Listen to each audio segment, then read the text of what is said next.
नमस्कार दोस्तों, after IPO channel में आपका स्वागत है। इस वीडियो में हम डिस्कस करेंगे ट्रू ऑल्ट बायो एनर्जी के बारे में, जिसकी हाल ही में हमारी मार्केट में लिस्टिंग हुई है। तो true alt bio energy list हुई थी 3 अक्टूबर को। इसका इशू साइज था 496 रुपीस और इसकी लिस्टिंग हुई थी 550 रुपये पे। तो लिस्टिंग पे करीब करीब 10% का इसने लिस्टिंग गेन दिया था, लेकिन उसके बाद से लेकर अब तक ये कंपनी प्रेशर में है और आज इसने अपना ऑल टाइम लो 448 रुपए का लगाया है।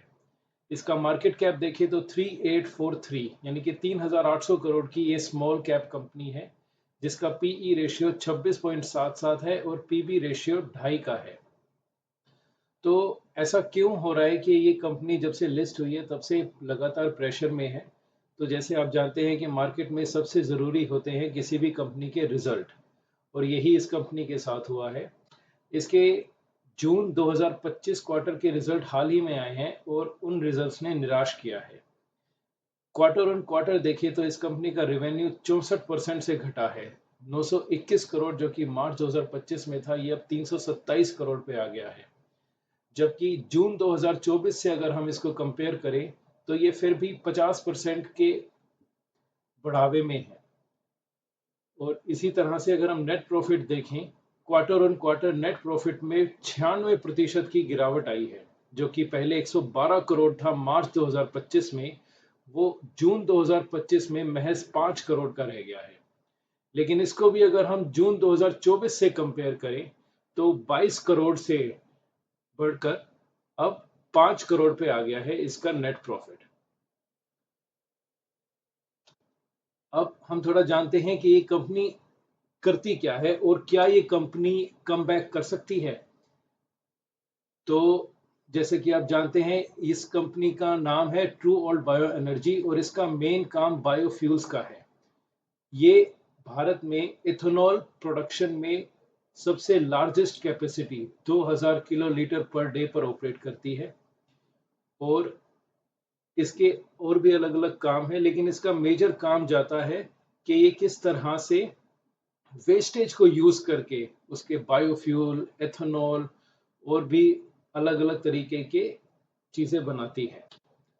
इसने हाल ही में एक एक्विजिशन किया था कंप्रेस्ड बायोगैस सेक्टर में, जिस कंपनी का नाम है true alt gas private limited.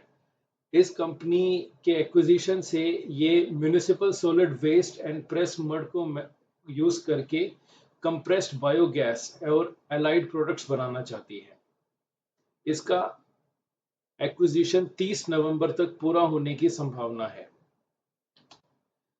Company अभी फिलहाल ये जो हरे में आपको दिख रहे हैं ये प्रोडक्ट्स बनाती है, जैसे 1G ethanol, compressed biogas, extra neutral alcohol और फर्मेंटेड ऑर्गेनिक मैन्योर।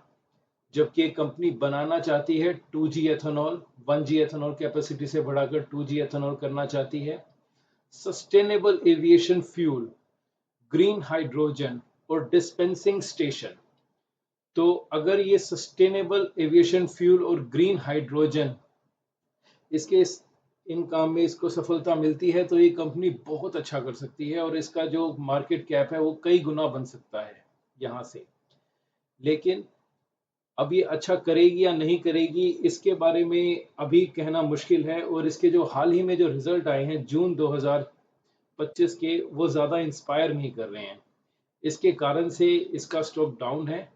और अभी देखते हैं, अभी तो इसमें फ्रेश निवेश के मौके नहीं हैं। देखते हैं ये कहाँ तक नीचे जाता है और इसमें क्या कमबैक हो पाती है। तो कंक्लूजन में हम यही कहना चाहेंगे कि इसका सेक्टर बहुत ही अच्छा है और इसमें बहुत सारी ग्रोथ अपॉर्चुनिटीज हैं, बट जो इसके रिजल्ट हैं उन्होंने कहीं ना कहीं निराश किया है। अगर आपको जानकारी पसंद आई तो लाइक, शेयर, सब्सक्राइब कीजिए। धन्यवाद।